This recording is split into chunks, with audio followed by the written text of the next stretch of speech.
My name is Sarah. I'm from the New Zealand Law Society. Oops, just continue. Okay, and so I process the applications for Certificate of Character. So if you need to know anything more, if you've got any additional questions at the end of this, you can either ask them on the Zoom that we have going now, or I'll leave my email and phone number for you to contact me after. So we've got on our website here, we've got admission dates. So if you just have a look here and go down through to Auckland, you'll see, so this is from last year, but if you go to this year, we've got all of these dates here. These are the next ones coming up in October and November. So what it just says here is that it's your sort of the deadlines to have your application in. So it's, you know, we have a 3-week opening period for applications to come through. Last date for referee reports to arrive, and the filing deadline at the High Court. So we'll have your certificate issued well before that date, so that you've got plenty of time to get your documents in. So, Anushka, if you could just let me know if any questions pop up. In the meantime, I'll answer them. Cool, thank you. So what I'll do now is I'll just run through the Certificate of Character application. So at this first page, it's just got our application process, which just is a sort of guideline of what's happening, just so that you're aware of what our process is while we're processing your Certificate of Character. So just all the different steps that we go through. But then obviously we'll still be in contact with you. So we're not going to leave you in the dark. We'll be in touch if further information is required, or if references haven't turned up or anything like that. So, yep. And then, so this is just, yeah, just more general information. Just make sure you read all of this thoroughly before you submit your application, just in case you miss anything. A lot of things that people miss is, so as part of the application, you need to provide photo ID. So that's either your driver's license or your passport. And you do need to ensure that it has this wording on it here. That your JP or solicitor writes this down or prints it out and signs it alongside with your ID, just so that, yeah, we just need to make sure it's got this wording, otherwise we will need to get you to redo it. This won't cause a huge delay, but it will cause a slight delay. So just, yeah, just read this all thoroughly, and there shouldn't be any issues. So, yep, we've got at least 8 weeks to process this. So, excuse me, if you haven't heard from me within that time frame, it just means that your application is well on track. Otherwise, like I said, I'll definitely be in touch with you if there is anything missing or anything that we need. So, excuse me. So we've got a checklist here as well. So in case you're thinking, oh no, have I missed anything, or is there something else that I need? We've got a checklist here of things that you can tick off. Excuse me, sorry about that. And then, so starting on with our application, which is the start of page 3. So we do need the hard copy of this application. We can't accept email copies unless for some reason you are delayed and can't get the hard copy to us by the deadline. We can accept an email copy by the deadline, but we still need the hard copy to follow through. So just get that into us either by post or by dropping it into our office, or you can get somebody else to drop it in for you. So yeah, proof of identity, like I said, passport or driver's license. We just need to have photo ID, so we can't take a birth certificate unless it shows a name change. So yeah, like it says here, if you've got a name change either through married or civil union or deed poll, you need to provide that name change certificate or the marriage certificate. And so also if you use any other names, so if you either go by, for example, your middle name, or if you've got a foreign name and you prefer to use an English name, we will require a statutory declaration to just explain that. So you'll just need to state your full legal name in the statutory declaration, and then just say, but I also prefer to go by this name. So we've got our personal details here. It's pretty, this is all your stuff, so you should know all of this. Just make sure you do fill this all out, and to ensure you do put any previous names. So if you've been married and have a maiden name, or you've just had a name change, just make sure you put that in. If you do miss that out and you have had a name change, we will need you to get the application done again. So just ensure that you read this thoroughly. Yep, so ethnicity, time in New Zealand. So yeah, just ensure that you fill this part in because it's required if you do need a overseas criminal check. I'll touch on that further down its thing, but yeah, just fill that in. You've got your contact information and then your work information if you prefer to be contacted there. Your admission details. So yeah, just make sure you fill this in so that we can process your application for that admission and ensure that you get your certificate of character issued for that admission ceremony that you're wanting to go for. You've got your tertiary qualifications. So in here, just put all the tertiary qualifications you have done. So that can also be unrelated to law. So if you've done an arts degree as well, or business, etc., pop that in there. And also if you've attended another university and transferred, please also put that in there. And just if it says, date of water, just say incomplete or either transferred over to this university, etc. And so you've got your professionals. So you'll be putting College of Law, your date of completion. If you're not sure what exactly it is, just put an estimate and we can work around that. I have had a lot of questions of people saying, can I still be completing my professionals while I apply for a certificate of character? So you can do that. You just need to ensure that it allows you enough time to also get your certificate of completion from NZCLE. So I'll talk about that at the end. Yeah, so just put that there. Your employment and academic history. So usually we would like this, if you're sort of new from university and high school, we would have this start from the date that you finished, the month that you finished high school up until this current period.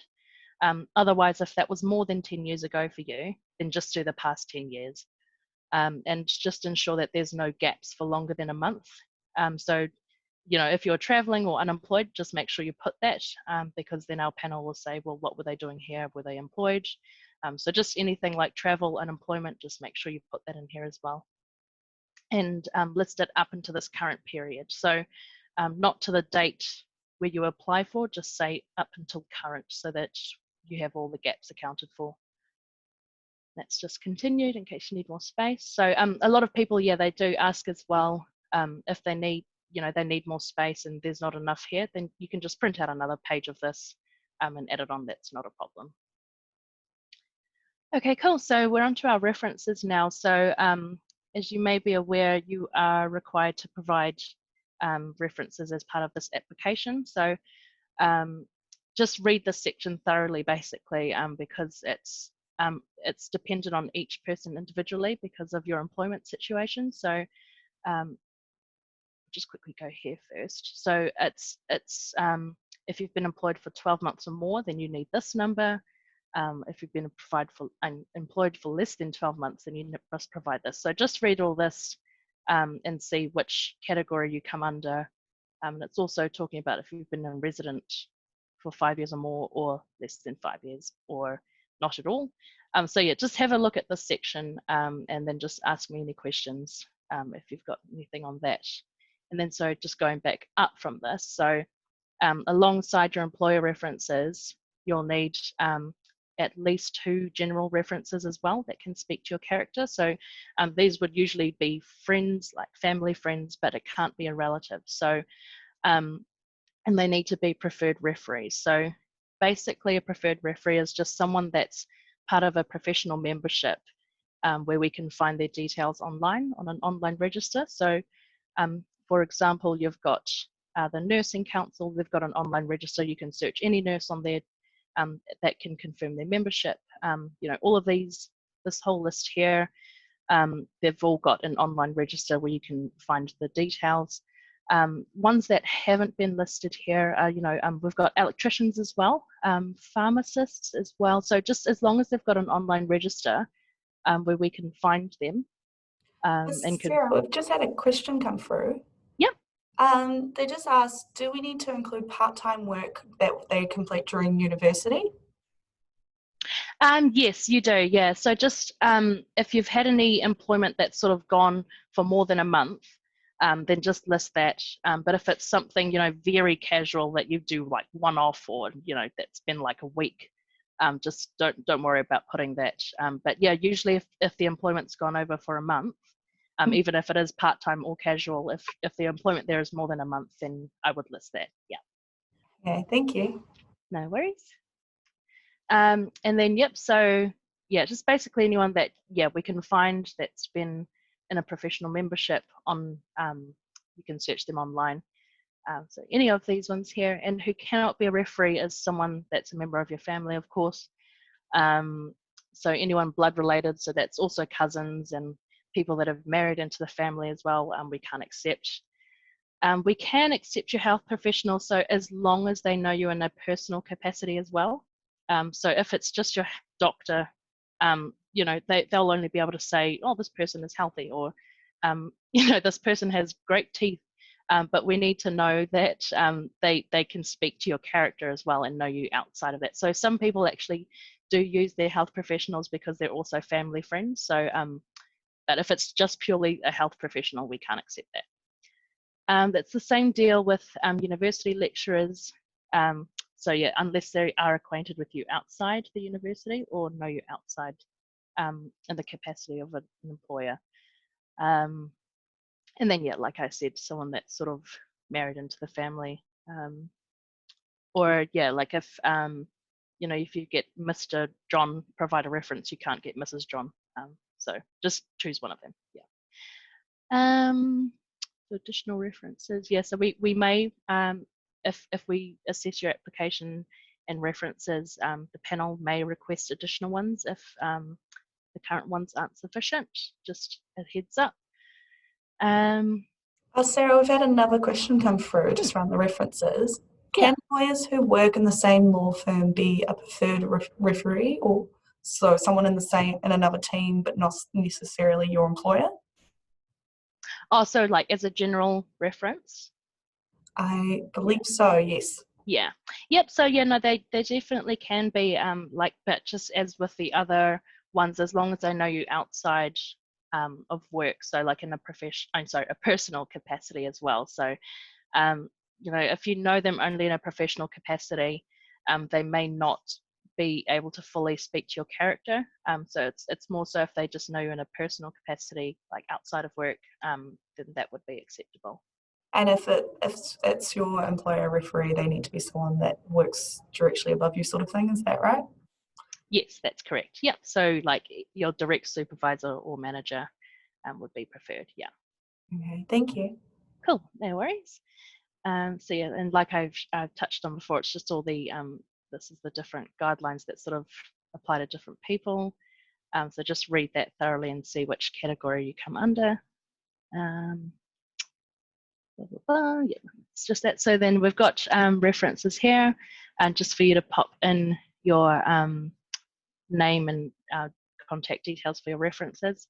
I've had people speak to me about this, so we've only got one field for employer, and then after that it goes general. But if you do have more than one employer or have had a previous employer within the last 12 months, then you can just sort of cross this bit out and just put employer. Yep, and then also people have also said that they need more. Sometimes they want to provide a lot of references, so you can just print another again of this page and just put their names on there. Okay, so here's our fit and proper section. So there's just a series of questions that we ask on this next page where we sort of need you to declare if you have any sort of ongoing issues or anything that we need to know about. So let's just have a look down here. So it's just a series of questions, bankruptcy, current or pending charges, convictions, etc., disciplinary matters. So yeah, with these ones, it would be good to just declare, because we do write to universities and professionals, and we will sort of find out from them as well that there have been any misconduct or plagiarism issues. So just make sure you do declare that.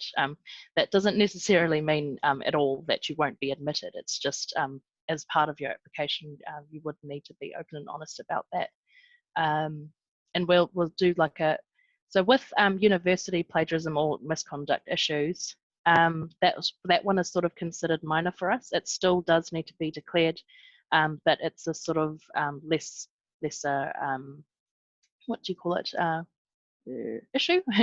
And so what we would do is just you'd have a quick meeting with our manager. It would either be either over the phone for about 5 minutes or just in person before you collect your certificate, and that's just touching on, just have given you a chance to sort of tell your side of the story and just provide any support if you do need. Things, if it's sort of professionals level plagiarism or things like that, again, this doesn't mean that you won't be admitted, not at all. It's just we will require you to be interviewed by one of our panel members, which is a barrister. And that will be usually via Zoom nowadays, just because of COVID and things, so much easier to conduct that way. So we've had another question, we've had number 2. Yep. Going back to the employment ones, for determining whether we have worked for 6 or 12 months, can we count time that we summer clerked, say a year prior to commencing full-time employment, if it was the same law firm? So the months are consecutive months. So if you have been there for less than 12 months, then yeah, you would need the 3 general references. So if you've summer clerked and then had a gap of a few months, then that doesn't count as more than 12 months because it is the consecutive months. Yeah. Thanks. And then we were just wondering if you could clarify academic misconduct in the context for professionals as well, just a bit more. Or maybe Jenna, would you be able to pop on and just do a bit more around that misconduct while we're here? Yes, I can. Thanks, Sarah. I was, this is just a point around plagiarism, because you referred to plagiarism in the university context. And just a note for our students that are online, that in the PLSC, the profs course context, we have a different definition of academic misconduct. So our regulators hold us to a different definition there, and it's much wider than just plagiarism. So it's not about just copying, but any collaboration with any other students, or any even accessing a prior student's work is deemed to be academic misconduct. So I just wanted to clarify that there, because it is our regulations are different than universities, so students sometimes get caught up by that difference. That's all. Yeah, no, I understand that. Yeah, so yeah, I should have said on a more broader scale. Yeah, so that's that plagiarism at profs does come under so it comes under plagiarism, or like you said, Jenna, if you referenced work incorrectly, or if you copied another student's work either without on purpose or without realizing you had. So any sort of issues like that come back at profs level does still require an interview. Depending on on any scale, we will still get an interview done for that one. Yeah. Okay, cool. So excuse me. So just make sure you read the section thoroughly, just to make sure that you can tick note all of these. If you do tick yes, like I said, that doesn't mean that you won't be admitted. It's just a process that we need to go through. And then so touching on this one, so mental health is a big one. So mental health, please don't think that if you've got a mental health condition, we're not going to admit you. This is merely just for the purposes of the Law Society to be aware if you do need any extra support, because we do have a lot of services available for our lawyers if they do need anything. So we've got seminars, things that we run. We've got a lot of sessions, via Zoom that we can help you out with. So it's not saying, oh no, you've got this, you can't be admitted. Definitely not. That's just purely so that we can provide support if you need. And so, things like anxiety, depression, it's not uncommon, and it's not something that we think will not, get in the way of you being admitted as a lawyer. And if you feel like you have a mental condition that is under control, and you don't feel comfortable to declare this, then we totally respect that, and you don't need to declare it. That's just if you think that it will affect your ability, however, to perform the functions of a lawyer, then you should declare it. But that won't, like I said, it won't get in the way, definitely, of you being admitted. So yes, we're just going on here. That's that section done. So yeah, we've got we, as part of your application as well, we do need to get criminal convictions done from the Ministry of Justice. They've just recently changed their guidelines now that we do this all online, so you don't need to provide a paper copy of an application for that. We will just send you through, we'll send you through an email to get this completed, and it can just all be done online, which is nice and easy. And then in regards to overseas checks, so if you've been in the country for more than 12 months since turning 18, we will require a criminal conviction check from that country. Most countries, they do have an online service that you can do all online, and that can just be emailed directly through to us, which is nice and easy. Some do still do hard copies, so just provide them with our physical address to get it sent straight to us. And also some entities do only prefer to send the checks directly to the applicant, which is fine. Just make sure you forward it directly to us once you've received it. And then also in regards to this overseas check, they're only valid with us for 6 months from the date that they've been issued. So if you've got a overseas check from, like 2014, we won't be able to accept it. It does need to be valid within 6 months. We just had a question come through around that as well. So Yep. someone's just come through and said, it took me 3 months to get my COC from Singapore. It will expire by the time I get admitted. Can you reassure that this will still be permitted and I don't need to reapply for the COC? So if it's from, sorry, did they say it was 3 months old at the moment?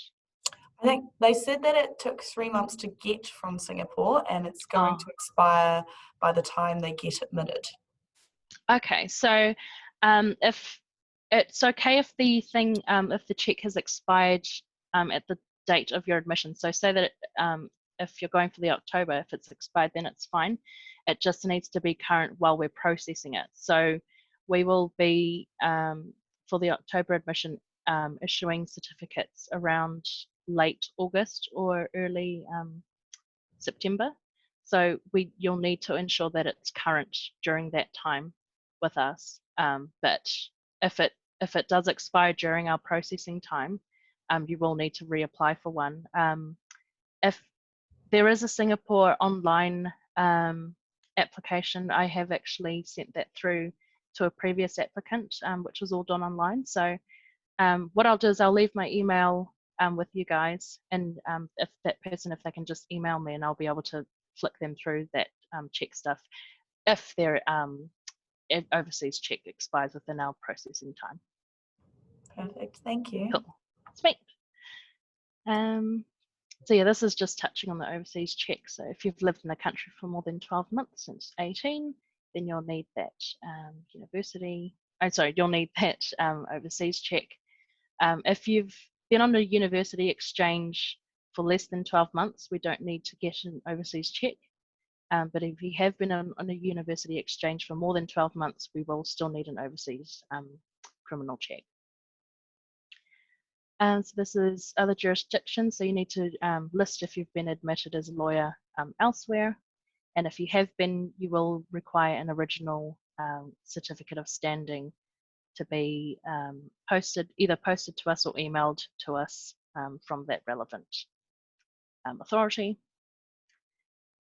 So we've got other professions here. So if you've been a teacher or a nurse, and any other profession that is a sort of professional membership, please also list that here, and you will also need to get a certificate of standing from the applicable regulator. Okay, cool. So, and then over here, we just require your consent. So This is a consent for us to write to the universities that you've attended, the professionals, and to advertise your name on our website. So every single person that gets admitted as a barrister and solicitor gets their name advertised on our website. This is just for, natural justice for the public to comment, make any comments if they need to, and have their say if they've got any sort of issues with people being admitted. We usually don't get that, but yes, and then also to get the criminal conviction history check done with the Ministry of Justice. Yep, so you'll need to just sign and date that. And then we've got our declarations. That's just for you to say everything that you've provided as part of this application is true to your knowledge. And so make sure you put your full legal name. Some people do miss their middle names sometimes, so just make sure you do include your first, middle names and last name, your occupation. If you're not currently employed, just write unemployed here. So don't leave this field blank, otherwise we'll think you've incompleted it. So just make sure that you put either unemployed or whatever your occupation is, and then your full residential address. So, and then that's to be witnessed by a lawyer or a justice of the peace. So with these ones, just ensure that it's not witnessed by a family member or someone who is acting as a reference for your application. So we can't accept that just due to a conflict of interest. So it does need to be someone, it can still be someone from your law firm, just someone that's not a family member or a listed reference for your application. Cool. I just had a question come from Sarah. Yep. For tertiary qualifications, is it necessary to include additional courses they have completed, for example, such as Te Reo Māori courses and things like that? Yes, yep. So just include any sort of tertiary qualifications you have done, even if it isn't related to law or any sort of small courses, please still include that. And if there's not enough space, because let's have a look here, because it only sort of gives 3 fields for that to fill in. You can just print another one of this page and then fill in again on that one. So yeah, just any courses you have done, please include that on there. Perfect, thank you. Cool. No worries. Cool. And then so here, last one is just if you either prefer your courier, your certificate to be couriered to you, or if you just want to pick it up instead. So once you have your certificate of character ready, we will also include the receipt for your payment, which you'll need as part of your filing documents to the High Court. So yeah, we've got our payment here. So the fee is $253. We can either do an internet banking invoice sent to you, or we can send you instructions of how to pay by credit card through our website. Cool. And then we've just got our address here for you to send through your application. Yeah, and that's that for the certificate of character application. So this is mainly what the New Zealand Law Society does. We don't do anything really on the admission application. That's all on the High Court. So if you've got any queries, in regards to what you need to provide to them, it would be best to contact them, just in case I do provide, maybe not the fully correct information. So anything on certificate of character and general admission questions, I'll be able to help you with. And also, so I just wanted to also touch, so when you go to file for your preferred admission date, so you'll need our certificate of character that we process, and then you also need to obtain a certificate of completion from NZLS. So after you've completed profs, you need to just quickly bring it up actually. Let's see. This one, yes, yep. So you'll need to, once you've completed your professionals, apply for this one as well. Certificate of completion, they take 40 working days. Otherwise, you can fast track it. If you are completing profs while we're processing and you need, this quite soon, they've also got a fast track option which takes 8 working days. Quite expensive, but so once you've got these two, certificate of character and certificate of completion, then you can take that to the High Court and file there. So just ensure that you don't get this one mixed up with the certificate of completion from College of Law. You still need to keep applying for this one after you've completed profs for admission. Okay, if there's any more questions, I'll be happy to answer. Otherwise, Anushka, I can, where could I leave my email for people to contact me if they need? Is there a chat here somewhere? Yes. Chat down the bottom in the Zoom. How do I get this? Oh no. So I'm not super tech savvy with Zoom yet. And we'll just leave it open. Oh, here we go. No, yes, it's up here. Yep. I'll just. And then you just want to send it to all panelists and attendees. Cool. Awesome. So I'll just leave my email here for everyone, or you can contact me on my number, which is this one here. So. Thank you very much. Sweet. We haven't had any questions come through, but maybe we'll just keep talking for another minute or so, just in case they're furiously typing right now. Sweet. Yep. No, that's good. Yeah. So yeah, they've all got my my email or my phone number if they've if there's something private that they wish to discuss. It looks like you sent that to all the panelists. I'll just send that to all the attendees. Oh, that's sorry. okay. My bad. It's okay. So everyone should have that now. And thank you everyone for joining us. And thank you, Sarah, so much for presenting. That was really great. Sweet, no worries. Yep, so happy to chat with anyone anytime. Just to let you know, it is a busy period at the moment because we are processing for the August admission. We're getting those all issued out shortly. So I may not be able to get back to you straight away, but I'll definitely, still get back to you within like the next day or two. Perfect. Cool. Thank you.